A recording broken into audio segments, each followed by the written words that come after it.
Welcome to the ZSquared podcast. I'm one of your hosts, Zach Britton. Alongside me is Zach Howard. How's it going, Zach? I am good. How are you? I'm doing well. So today we're going to start the podcast out with the Great Ghostbusters Controversy. Yeah. We had a listener question about it and to get our thoughts on it about the new Ghostbusters reboot. So you want to read that question, Zach? Yeah. An old friend from back in Florida, Jenny Kubicki. I hope I said that right, Jenny. And she has a new last name, Henry, so congrats. Anyways, she wanted to know our thoughts on Ghostbusters. I don't have too strong of an opinion. I don't know a great deal about how deep the controversy went. I saw it from the background on like Facebook or Twitter, people losing their shit. Yeah. So what do you know about it? Basically, I know that the director had come up with a script for a Ghostbusters reboot, and it was really kind of... I know he spoke out about it and said it was his script, where whoever he was working with, their script was a lot more unique. It wasn't just like the same movie with, New actors and new female cast and everything. And to me, I don't have any real strong thoughts about it. I think that... I don't know. Sometimes I'm like, come on, people. Like, go see the movie. Don't go see the movie. We don't even know if it's good yet. The trailer dropped. Like, well. First thing, I will comment. I'll circle back and comment on the trailer that I did see. But I saw it in the theaters. That's how fucking old I am. Yeah. I saw it and Karate Kid the same day. Anyways, two fucking classics. They are. In oddly identical movies. Yeah. No, I loved it as a kid. I loved it as an adult. I watch it about once a year. I have the DVDs. Love it. It's a brilliant movie. But if they're going to reboot it, that's fine with me. I don't think... basically, the controversy I would suspect is... rebooting something, how far away can you get from the source material? Yeah. And I don't give a fuck. I don't care. And I love the movie. Yeah. But the movie's already made. Yep. Why make the same movie again? That being said, I've seen the trailer and it doesn't even look remotely funny. No. Now, it could just be a terrible cut of the trailer where they're just showing like one-liners with no real lead up, but all the jokes seem obvious. The characters seem very obvious. But again, that's just based on the trailer. Yeah. And that being said, I love the actresses in it. Individually. Absolutely. Kristen Wiig's funny as fuck. But, I don't know. But in theory, I have zero problems with it. The trailer just looked like crap to me. Yeah, I'd agree with that. I didn't really have a big problem with the trailer. It didn't look like something... Like, the trailer didn't make me want to see the movie. Yeah. Which usually that's what a trailer should do. But everybody is like... all the controversy about the all-female cast. I don't care about that in the slightest. Everybody lost their minds, like, going like, oh, this is... Sounds like a fun idea to me. Yeah, I agree. And it was I think people lost their minds and were like, this is kind of just catering to feminists or whatever. And I don't really see that. I mean, Hollywood does that kind of stuff. So, Absolutely. And you got to expect it from them. So, and maybe the movie will be good, maybe it'll be dog shit, but you still have the original Ghostbusters. It's not shitting on that Ghostbusters. If you like the original Ghostbusters, go watch the original fucking Ghostbusters. I do it quite often. It's a lot of fun. It's a phenomenal movie. Yeah. It still holds up. Who cares if the CG isn't as good or whatever? It still holds up. It's a lot of fun. Time, relax. Yeah. Just jump on board with the fantasy. I agree. So anyways, we're in and out on that one. We're kind of like the neutrals from Futurama. Exactly. No strong opinions about this, one way or the other. I'm the same way. But I hope the movie's good, and I hope it does well. Who knows? Anyways, another friend of mine, Keith Olschlager, this is his question. I want to hear about being your own boss and making your own hours on a spec project versus guaranteed income working for Marvel, etc. I thought that'd be a good one for each of us to tackle from different perspectives, because I've For sure. been obviously in your position before to where I am now, which is nothing special, but I can support myself doing nothing, but being freelance. So I guess that's pretty good, because that's where I wanted to be. And not everybody ever gets that opportunity. Well, let's start off with a young, fresh perspective. Brett, how do you feel about being your own boss versus, because you're in a position now where you have to make some decisions on, can you rub nickels together long enough, before things take off, or do you got to get a jobby job? Yeah, exactly. I mean, I think for me, it's about the fact that I won't stop doing this. I'm used to playing the long game. I've been playing the long game. I've worked crappy jobs. I've worked at a grill in the middle of summer with no AC. I mean, it's, I still draw, and I drew then, and I will draw in the future. So it's not really, if some people feel like having like a steady income is what they absolutely need, I can understand that, because you got to pay your bills, and to me, it's one of those things where right now I can pay my bills. I have very gracious people around me that, help me out, but I can pay my bills primarily through freelance right now. The only reason why I might get a steady job is to really hammer into my loans. And, we'll see if that happens. If not, maybe I'll get a part-time job just to help me out and pay rent. Yeah. And for people that don't understand, what do you mean by long game? The long game to me is, I'm not going to be a professional artist tomorrow. I'm not going to compete with Todd McFarlane tomorrow, or the most popular artists like Fiona Staples, whoever it be. Yeah. And I'm not going to compete with them tomorrow. So the long game is, I draw consistently and set goals for myself and continue to try and achieve those goals, and set realistic goals is really important, because saying I'm going to draw a comic book is a huge goal. Yeah. I mean, even for people in the industry, that can be a huge goal, So, absolutely. I'm still working on learning how to finish one. Yeah, exactly. So to me, the long game is a concept of basically, like, Tiger Woods didn't get good at golf overnight. He didn't, and then same with Leonardo da Vinci. Oh, we're back to Tiger with the long game again? Right, Tiger Woods. Well, it was in this video that I watched. It's called their Dell video essays. Adam Westbrook, I think, is the guy that does them.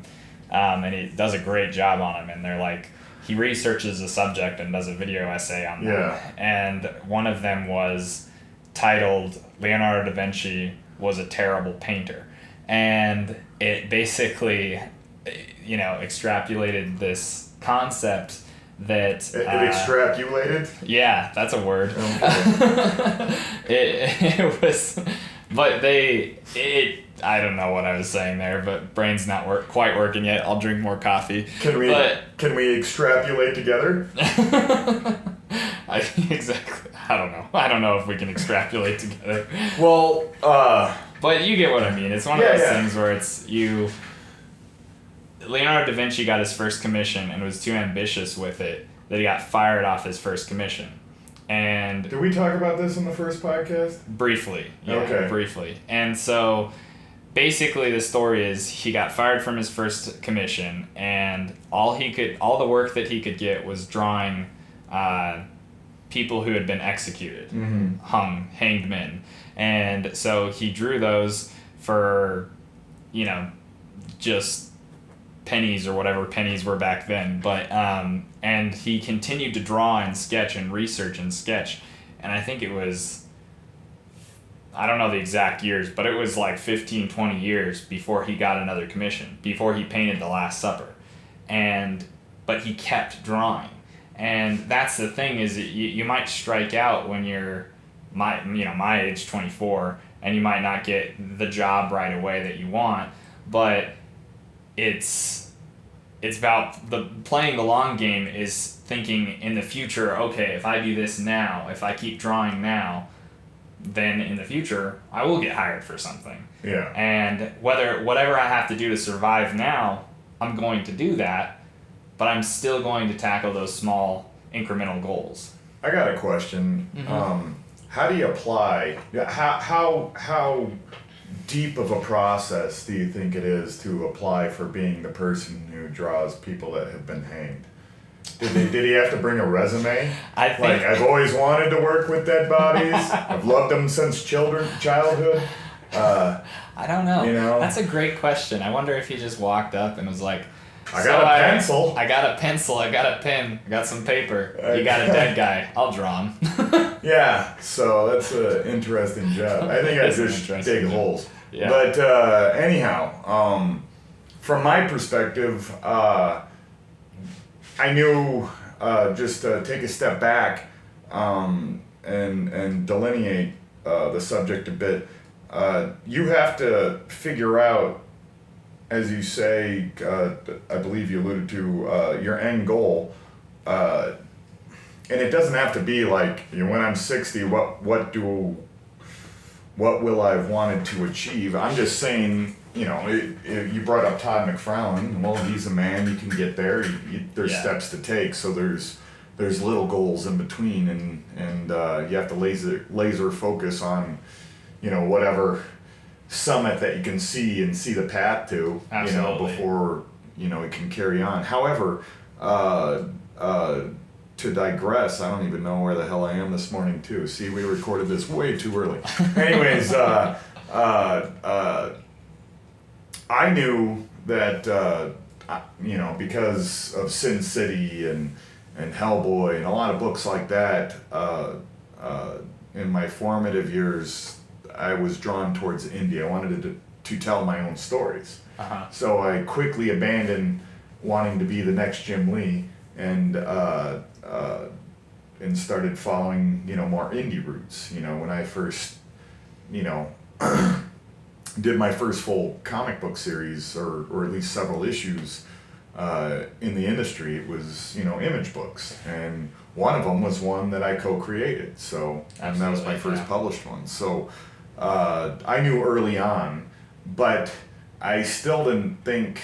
I think I got talked into you need to draw Batman. All the legitimate artists draw Batman, and I was focused on that. And within a few years, I got an opportunity to draw a detective comic story. And but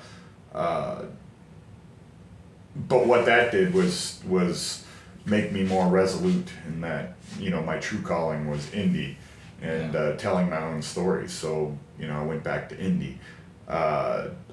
But there's two sides to being completely independent versus completely just a big two artist, Marvel and or DC.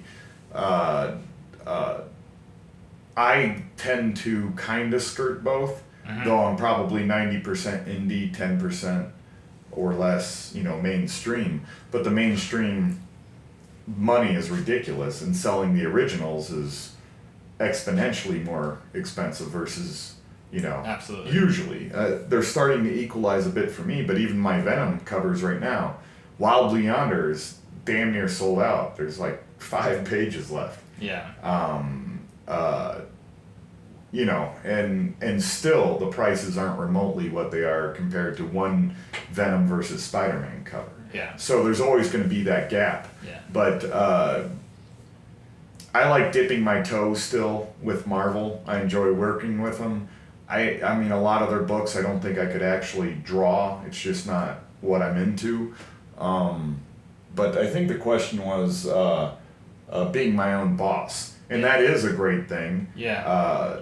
But it takes a certain personality, and you must know yourself. I agree completely, because even when I first took the plunge into freelance, I really had to be strict about this is when I work. Because everybody, when you say, oh, I'm a freelance artist, my friends would be like, oh, you don't have work tomorrow? Yeah. Because I'm not going to some office. But I was like, yeah, I work every day. I literally had a friend tell me, I just thought you stay home and doodle until I get home.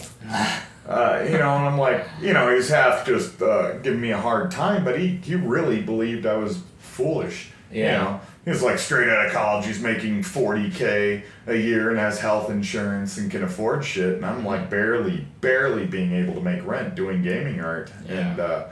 And they were all waiting for me to grow the fuck up. Yeah. I think only my wife really fucking supported me in that endeavor. Well, and I think it's the perception of it in just society that making a living as an artist is hard. And yes, it is. It's definitely hard. But you just have to have the right attitude about it. It's just like getting any other job, and freelance is the same way. You might take, a job for less than you feel like you're worth, but hey, it's still giving you $100. Yeah. And you need $100 right now. So, and that's the same way. Still drawing for money. Yeah, you're still drawing for money, and that's the same thing with getting a part-time job working wherever, at McDonald's, Starbucks, whatever. Yeah. They don't. I can firsthand tell you that they do not pay enough at Starbucks. Of course not. At those companies. Why do you think your coffee, well, not Starbucks coffee, but why do you think the service industry gets built on what's the cheapest? Exactly. Not the highest quality always. Mm-hmm. There's certain things that transcend that. But so you're still just working for pennies there, Yeah. and barely making your bills, and especially right out of college, being an artist is really hard, and a lot of people give up and don't do it because it is, you have to be, just being your own boss as a freelance artist, you have to be really strict with how you approach your job because you're in your home. I'm just going to say this, you got to be fucking insane. And if you're not an insane person, this job's not for you. Yeah. If you need somebody else, and this is why I always say you have to be honest with yourself. Absolutely. And you said just your attitude. It's more than your attitude. You got to know who the fuck you are. And not who you wish you were, who you are. And you can always change who you are, but you got to first know exactly at this moment who you are. And if you're not the person that can sit in a room and draw for 10, 15 hours if you have to, and a lot of days you have to, then you're, this is not for you. You need more structure. So you need to follow a path that other people have walked a lot, if that makes sense. So it's a proven way to do things, i.e. Being a contract artist for, if you can, be fortunate enough to be in a position you can become a contract artist for Marvel or DC or whoever. There's a shit ton of security in that, and you will make a lot of money, but there's also a ceiling, and you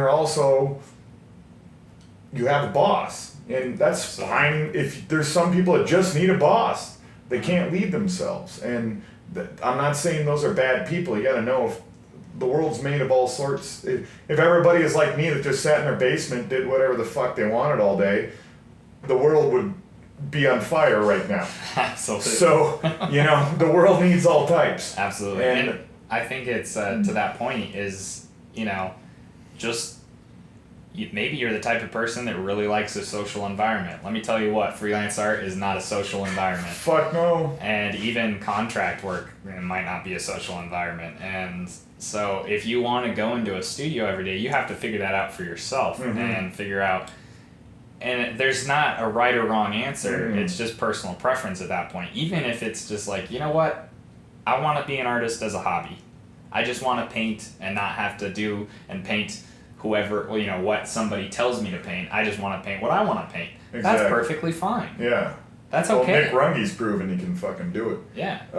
And I've watched him come from 20-0 to, being the only professional painter that I really know, Absolutely. As far as a friend that I've seen make it. And if you asked him, he'd probably say I haven't made shit yet, compared to where he is going to go.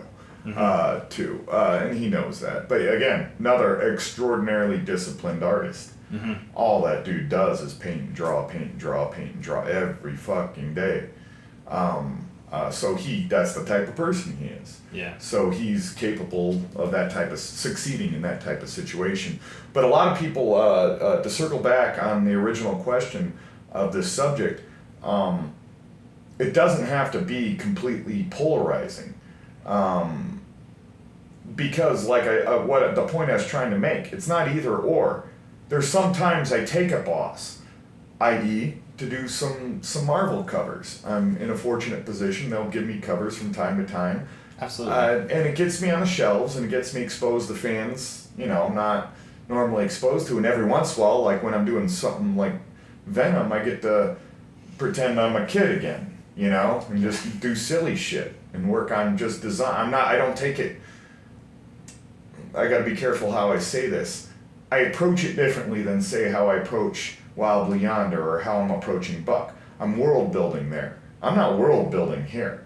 I'm literally just gunslinging. I'm taking my skills, design, drawing ability, and just doing something fun. But again, it took me 8 thumbnails to make Marvel happy with this cover, which is fine. They're very great editors to work for. But when I'm by myself, it'll be 2 thumbs.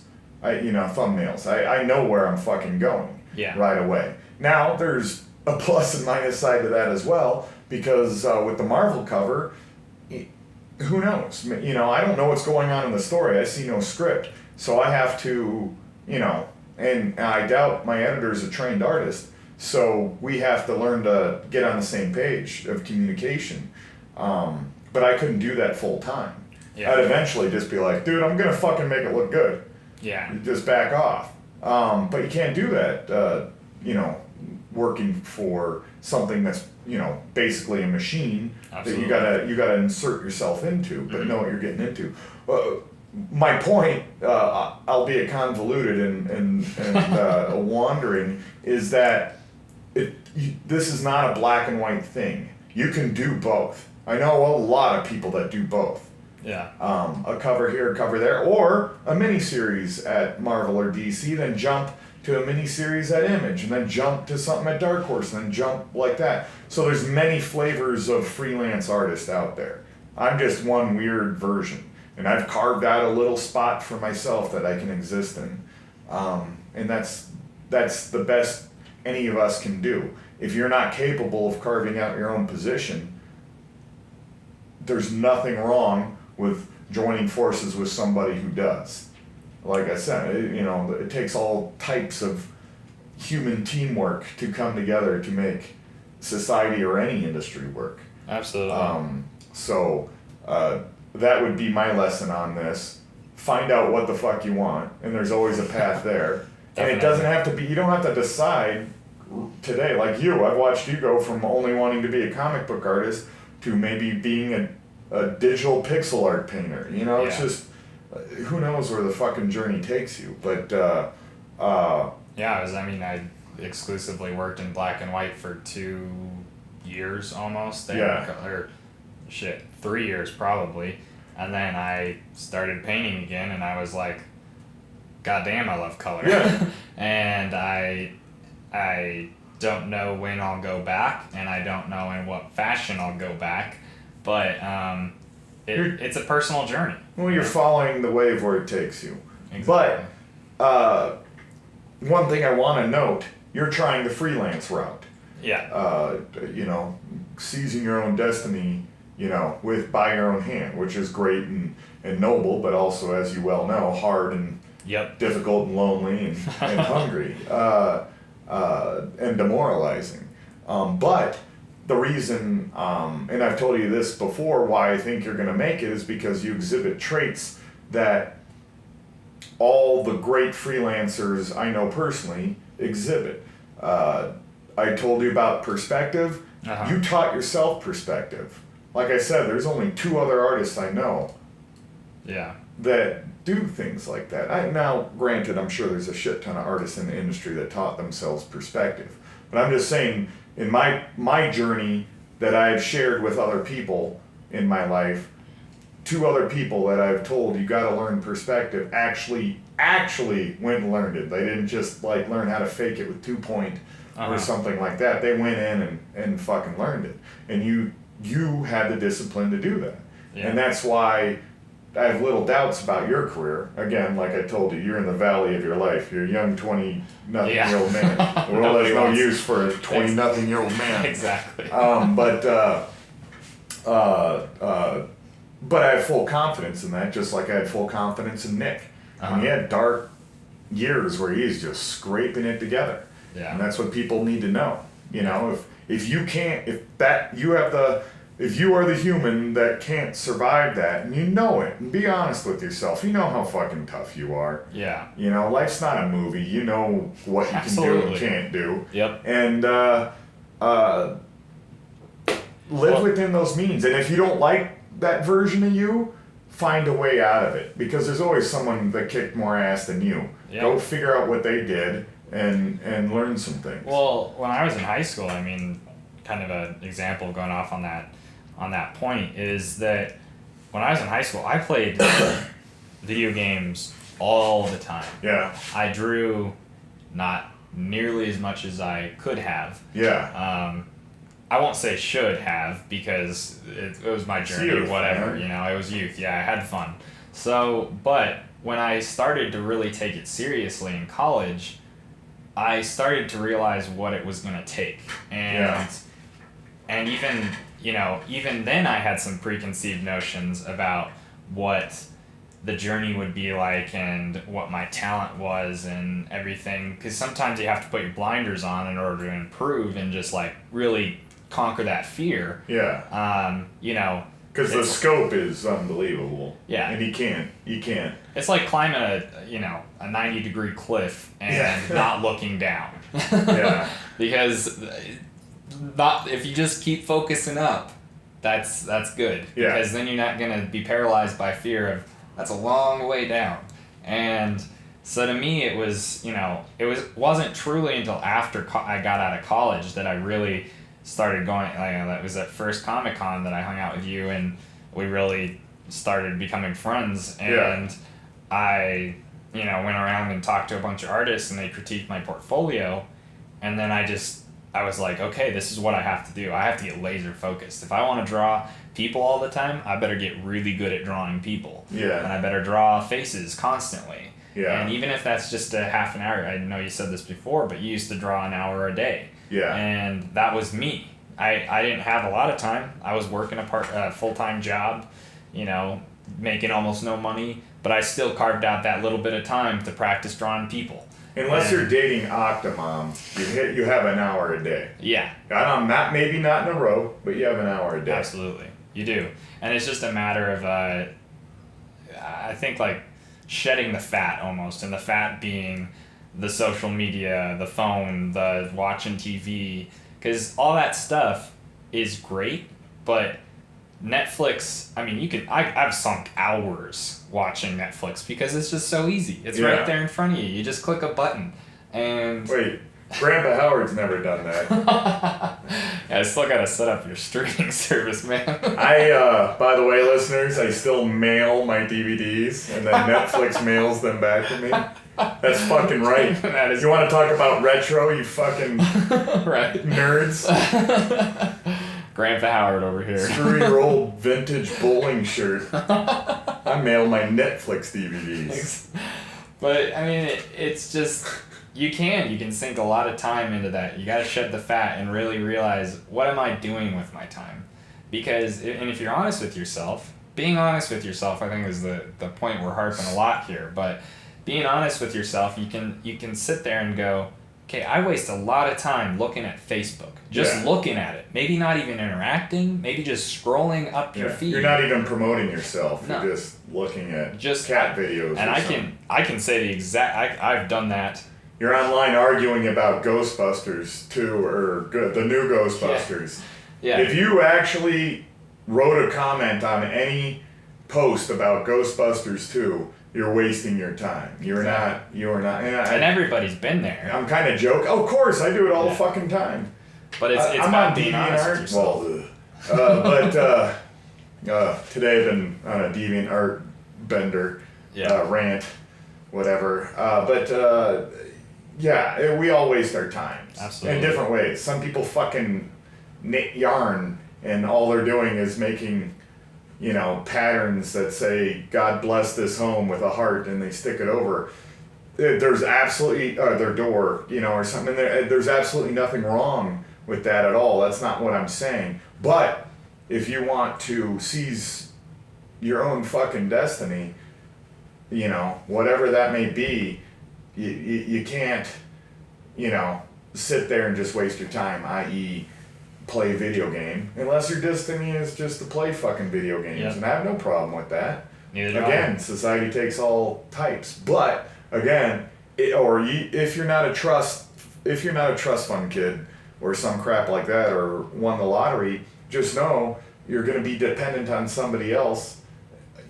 Absolutely. If you want to just play video games, Yeah. you're going to have to go do some shit job for X amount of hours a day where somebody yells at you and you hate them, and you finally get home so you can get back online to play World of Warcraft or whatever the fuck, and there's nothing wrong with that existence. That's why we have employees for the service industry. Yep. Though some of that is built on slave labor of young people and teenagers. I completely agree, and it's just one of those things. Everybody takes on their specific role. You gotta know what's right for you. And some people, I know, one of my best friends, his brother, he is getting his degree in something that'll make him a lot of money. So all he has to do, or all he wants to do when he gets home, is play video games. Yeah. And that's perfectly okay. And I think he's going into water engineering. That's what my father does. Oh yeah. Yeah. So. I know nothing about it. Retired. No, you're not a water engineer aficionado. No, Mr. Britton. Sad.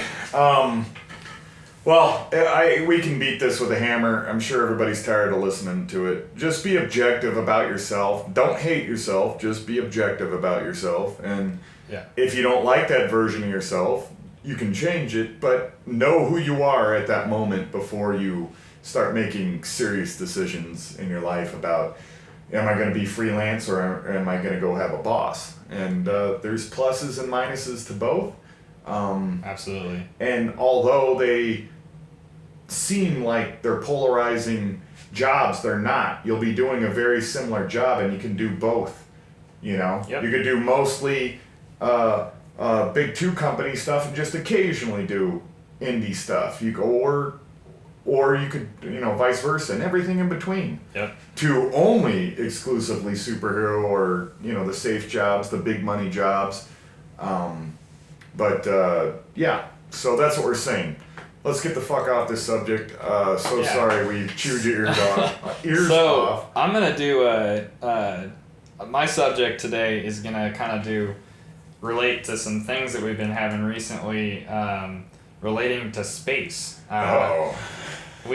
Mars has been closer than it's ever been in a really long time, and you can see that in the night sky, and that was a little while ago. And last night was the summer solstice, and we had the strawberry moon. It's the first time since 45. Yeah, and it won't happen until 2062 or something again. So I just whenever that kind of stuff, I love space, and I love the idea of at some point there's going to be someone on Mars looking at Earth and going, that's Earth. You know? And I think that's so amazing, and that's so exciting, because human beings are explorers. I feel like we explore things. Absolutely. And to me, space, as in Star Trek words, the final frontier. Space is the final frontier. As far as we know. As far as we know, exactly. And so I love space, and I think it's so awesome to see those those things happen, and just it's a reminder that there's something out there that's bigger than us, as far as, I'm not talking necessarily a spiritual thing, but that there are stars, and those are massive, and we live on this tiny little planet, and you can see another planet off in the distance, and I think that that's just so amazing. Yeah, it's bad shit crazy, actually. I know, right? Yeah. me and my friend Nathan were talking just last night how weird it would be to have a colony on the moon, and when there's the dark side of the moon, you would like see the city lights. Yeah. If you could see the city lights, because Well, you couldn't from Mars. You probably could from the moon. No, I know, not on Mars. I was talking like from Earth looking at the moon, but and when it's the dark side of the moon, you could, or not the dark side of the moon, but when it's not a full moon. I understand. Yeah, it just was an interesting thought that it'd be weird to see like a colony up there, you know. Really would if you knew actual people were glued to that fucking circle. Right? Just like you are. Yeah, wouldn't that be strange? By some mysterious force. Yeah. Yeah, that's batshit crazy, man. As you know, or I think you know, it's a huge subject of mine. I don't know if I've ever shown you my telescope. Well, you've seen my telescope. Yeah. And no, that's not a sexual innuendo. Though I did like your eager expression. I almost turned it into one. Yeah, I don't think there's a more interesting subject. I think if more people understood how absolutely fucking minuscule and irrelevant humans are in the scope of things, I think everybody would relax about their fucking magic books and their politics. Like, I like this fucking candidate, and this ape wearing this outfit is the person I approve of. And all that would calm down quite a bit. I mean, if you know, I think the overview effect. Oh, sorry. The overview effect. Exactly. You know, which, you know, you hear astronauts talk about, you know, where everything gets a lot easier once you see it. Again, perspective. Perspective changes everything. As you pull out to a more macro view, when we're living our shitty lives, we're just sitting in a tiny room together. It's easy for us to feel self-important. Yeah, absolutely. But that's a micro view. If you any amount of macro viewing, you just pull away, get outside this planet. Everybody seems to have, as you say, it seems to have a spiritual effect on them in the sense that the awe-inspiring, you know, absolutely, scope of everything. And you can do it. Go into the mountains and on a clear night, go look straight fucking up. Yep. If that doesn't blow your mind, that how many stars you see the Milky Way. I was at my parents' cabin up in the Black Hills. I saw 2 satellites go across. 2. Yeah. You know, and here in the city, and I live in the burbs, you'll see fucking 3 stars in the moon. Yep. You know, and you really don't understand.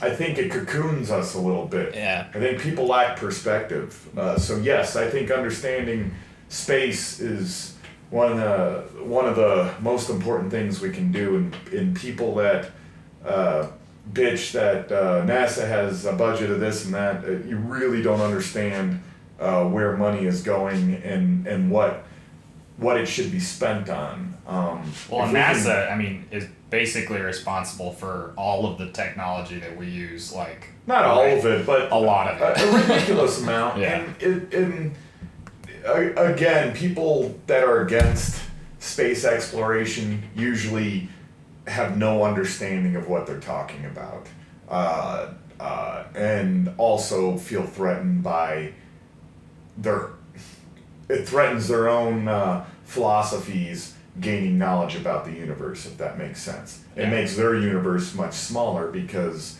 their beliefs are based on desires and projected fantasies rather than, you know, objective reality. So the more you understand objective reality, the more it interferes with their fantasy that they built up about their life. Yeah. And that's a hallmark of dumb people. But, right. I got introduced to, when I was really young, I was in elementary school, so I was like 8 or 9 or something. I took like a little astronomy. I was in like astronomy club, and one night we got to, a bunch of people in the community had telescopes, and they got in together, and we got to look at the stars. And this one guy he was really into it. My dad worked with him, and he had a really like nice telescope, and it was awesome because I was looking through the lens, and he was showing us a nebula, and like stars being born, and like tiny telescope, little like wow. It was a really fancy one, and that's essentially what he was describing. Obviously, it's like not like it was big enough, but it was a massive telescope, and you could, for a kid, You could see a little blur of you could see a little blur, man. and for a kid, I was just like, that's so amazing. Yeah. I just like got obsessed about space and stars and Yeah. everything, and I'm by no means an expert on the subject, but I just love learning about it, and love learning about just there's so much out there that isn't us, and I feel like we're always focused on us, and we're always focused on the micro level, and it'd be so interesting, if more people got obsessed with space and what else is, out there besides Earth and all of our tiny little problems, kind of like the pale blue dot, Carl Sagan's pale blue His dot. famous It would just be, a lot of problems would just seem so silly and trivial, and in all cases, perspective changes everything. Absolutely. And I can't think of an instance where gaining perspective on something didn't improve your situation. You'd have to show me that point in history where knowing more information hurt our species. I know, right? So, yeah. Go fucking learn space. That's Space. Learn space. Ask the question, why rockets? Rockets. Why? Why? But, Question mark. so, real quick, before we start closing this, Donnie Drama wanted me to talk about, for all the MMA fans out there, Brock Lesnar's coming back to MMA to fight one of my longtime favorite fighters, both in K1 Pride and UFC, of course, Mr. Mark Hunt. And just to fill everybody in, Brock Lesnar is this insane athlete that was a professional wrestler, but I mean, dude's a freak of nature. And not just a freak of nature, he was a guy that was fighting in his UFC, or he was fighting in the UFC, which is, it's the greatest fighters on planet Earth. Absolutely. In a deep field of the greatest fighters. In like his second or third fight, he's fighting Frank Mir, who was the ex-heavyweight champ of the world. He ended up losing that fight, but then went on a tear. And people knock him because he's not very technical and stuff like that. It just shows you what a demon of an athlete he is, that he can that he did what he did. And he had some health issues, diverticulitis, if I remember correctly. Eat your vegetables, kids. But he's coming back, and everybody, of course, think Brock's, the wrestling fans out there think Brock is superhuman, and he is superhuman. But he's fighting a guy that I think if a water buffalo was dropped from 10,000 feet, reached terminal velocity just before it landed the ground, kicked with all of its might, Mark Hunt in the head, I don't think that dude would be fazed. A mule could kick him in the face. It took a flying knee from Verdum to knock him down. Yeah. Who was the champ until recently. Anyways, Mark Hunt, not only is he impossible to finish pretty much, amazing takedown defense, even though Brock Lesnar's takedowns are ridiculous. Verdum had a lot of trouble taking Mark Hunt down, but Mark Hunt, his hands are made from something greater than cinder blocks with jackhammers on them. The guy has people just crumple. He literally hits people so hard, he stops punching, turns around and walks away before the person hits the mat. Oh my God. And he has an entire highlight reel of this. That's crazy. It's just minutes of him doing this. Yeah. At all levels of the game. Now, could Brock Lesnar win? Of course. Mm-hmm. But for a guy that's known, and I don't know what he's been doing the last 4 years. I'm sure he has been training some. But he's also been doing WWE. We're talking about a guy who is legendary kickboxing hands. Just the greatest, heaviest hands that have ever been in all of fighting. And this guy that's coming back from diverticulitis, that's known not having good hands, is just going to jump in after 4 years to beat up Mark Hunt. It's going to be a rough fight. Who was moments away from being world heavyweight champ, who's fought everyone on planet Earth and won almost all of them. He does have a bunch of losses, but it's not because he isn't just a beast in the cage. He's one of the greatest of all time. He's one of my all-time favorite fighters. But I just anything can happen in a fight. But you're fucking high if you think Lesnar's just gonna start gorilla punching him. Yeah. Mark's just gonna be waiting there with a right hook that's gonna send an uppercut that just sends him to Betty by time. But you never know, man. Yeah. Brock Lesnar, like I said, absolute freak. And it's why I love fighting. Yeah, it seldom likes to work out like you think it's going to. There's seldom a sure bet. It's human chess. It really is, and the degrees of separation between the champ and a guy that's not even ranked, you're talking 2%. Yeah. So, it's not like football teams where you can be pretty certain, the Patriots are beating the Cleveland Browns. Yeah. It's a little rougher. Yeah, definitely. Unless someone like John Jones is fighting. Well, I've seen a lot of upsets in fighting, and it's just like you said, you can never tell going in because each has their strengths, weaknesses, and you don't know what that. It's like knowing what the eye of the storm's gonna be like, Yeah. Looking into the eye. Yeah, it's just craziness. Yeah, it is. So I wanted to broach that. Sorry for all the comic fans. I know you're groaning. Why won't you talk about the Flash? Sorry. That one's for Donnie Drama. Sorry, your boy's going to Betty Bye. He's getting slept. But I'll probably have to eat my own foot here. Yeah, come July. So we'll see. Anything else you wanted to circle up? You're a little serious today. Yeah, I'm tired, man. Yeah. Denver Comic-Con was... Comic-Con's bringing it. When you were... Let's circle up with Comic-Con. Let's just thoughts on Comic-Con to wrap this up. For sure. It was fun. Let's start off. I'm a guest, or I was a guest at Denver Comic-Con. This is Zach Howard, if you couldn't tell by my deep, nasally drone. Since you got out of college, I've gotten to the point where I was getting too busy at my tables. I needed help. Yeah. And so I've had you come along to get experience. Yep. And help me keep track of all the craziness. But now you're slowly transitioning into selling your own work. Yeah. At my table. So you're kind of skirting the lines between being my spoke in the wheel to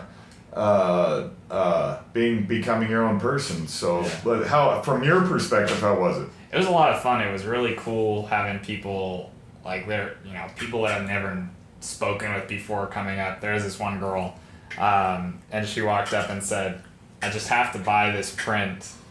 I saw it earlier today and I can't stop thinking about it." And that was such a cool feeling because this person has zero attachment to me. Yeah. And they were, just loved my art. Yeah. And that is a phenomenal feeling when people, and not only that, they spent their hard-earned cash on my art. Yeah. And my goal was to break even for the con, and I ended up making $28. So of profit. So I was super happy about that. And make that shit rain, boy. Yeah, exactly. Bling bling. Bling bling.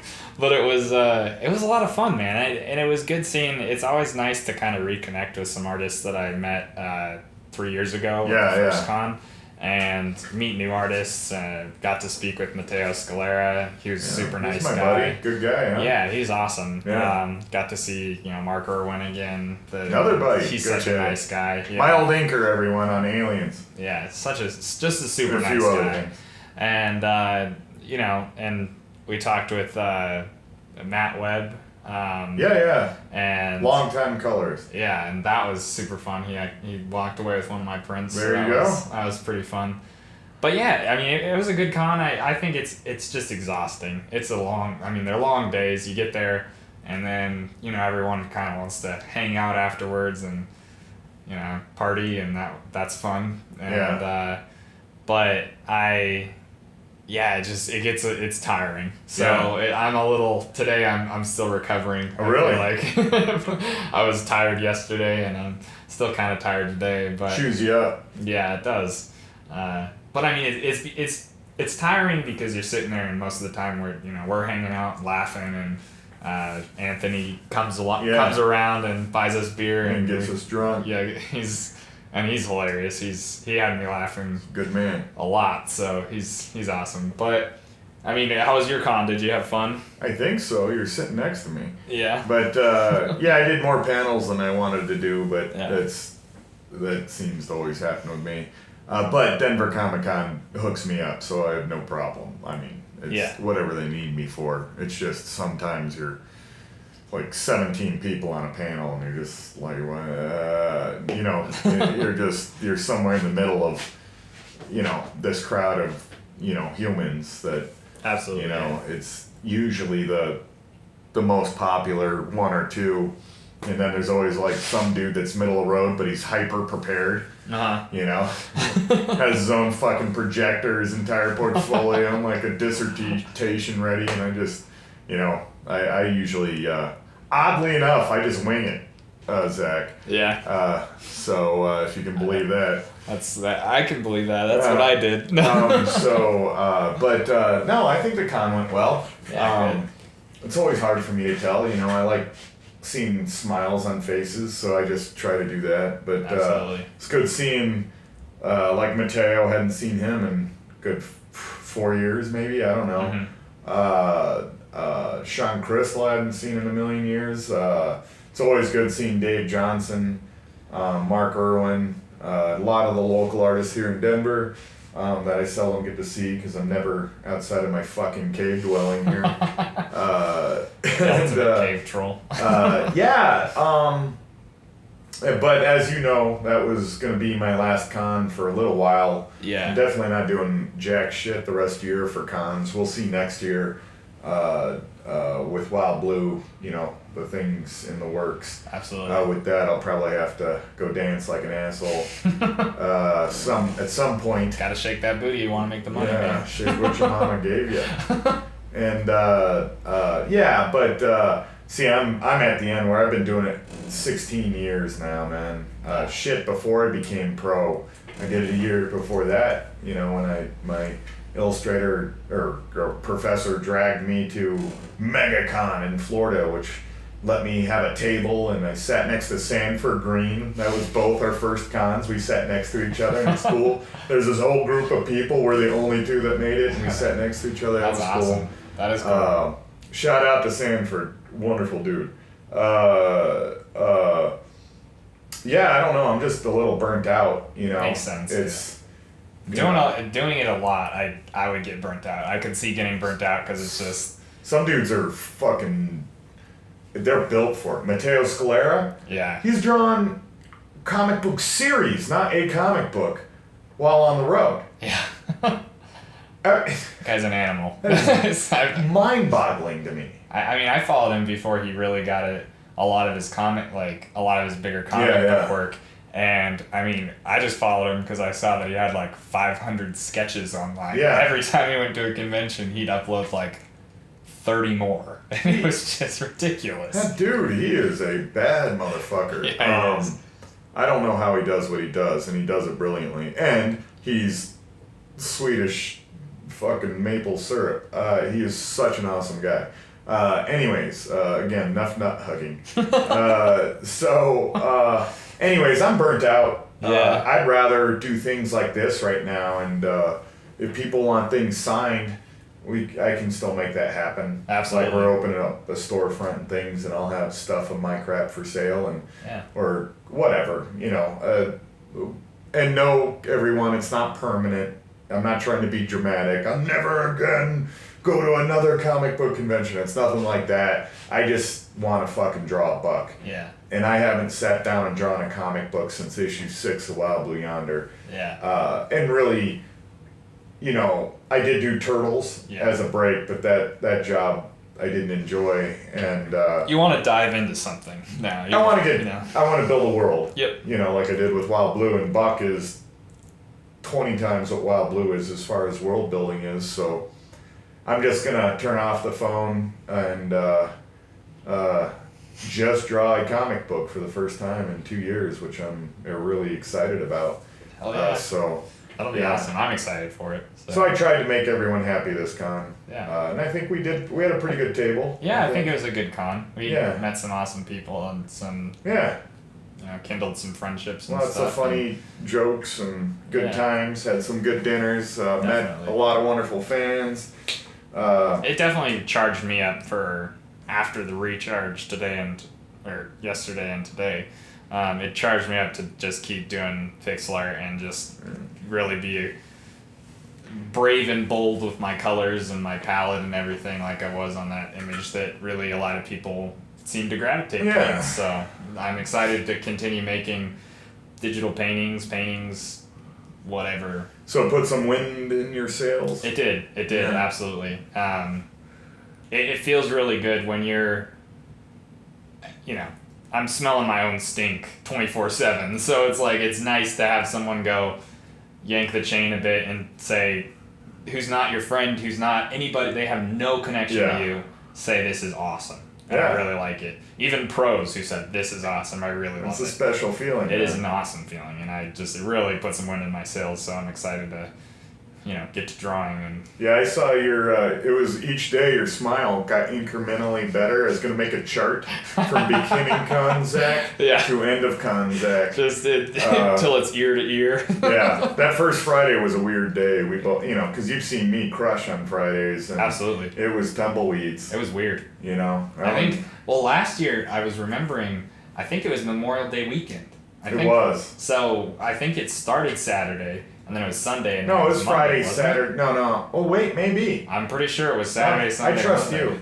And I was thinking about that because I was thinking of Friday. But, man, the last con, the first day. If I didn't have you there, I couldn't have made it through the day. I couldn't have made it through the first 10 minutes, I don't think. We couldn't keep up. So, because Wild Blue, that was the first time it was collected, if I remember correctly. I think so, yeah. And we had the fucking most epic spot of all spots for Artist Alley. It was awesome.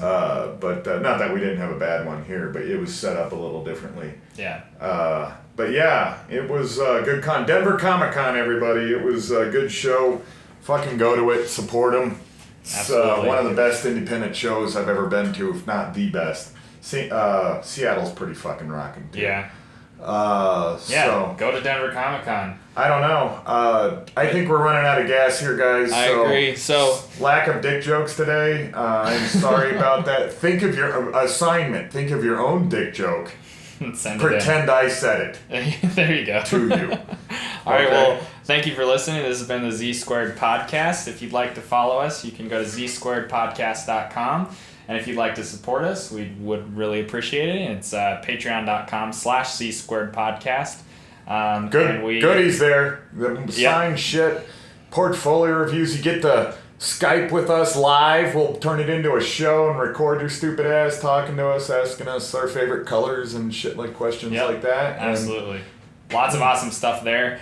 And we'll be releasing every Monday. We're getting better and better at the editing process. It was kind of a learning curve. YouTube, ZSquaredPodcast.com. We'll eventually get it on the podcast app on iTunes and SoundCloud here soon. So bear with us, but we release every Monday. Same exact time, same exact place. Thanks for listening, folks. Everybody get the fuck out of here.